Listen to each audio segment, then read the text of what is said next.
مساء الخير، أنا اسمي إسلام أمين، مدير فريق تدريب وتطوير في الإعلام المركزي في الحزب المصري الديمقراطي الاجتماعي. النهارده إحنا في ختام معسكر إعداد المراسل للإعلام المركزي للحزب المصري الديمقراطي، وإحنا مرينا بورش عمل كتيرة استضفنا فيها أستاذة لينا عطلة اللي حضرت معانا عن كيفية كتابة البيانات الصحفية، وهي صحفية كبيرة كانت في ايجيبت اندبندنت وحاليا رئيس التحرير مدى مصر.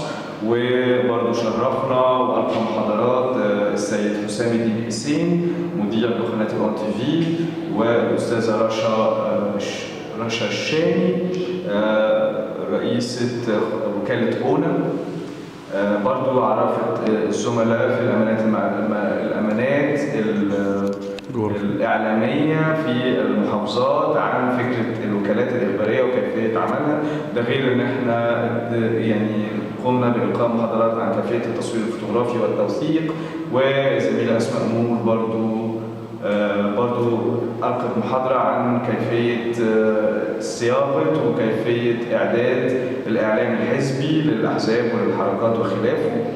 وإحنا بعد ورش العمل الكبيرة دي إحنا بصدد إن إحنا ننزل بحملات للتوعية بالدستور علشان نقول نعم للدستور، وعلشان نعد أنفسنا للحملات الإعلامية للانتخابات البرلمانية والانتخابات المحلية وأي انتخابات نقدر ناخدها في المرحلة القادمة.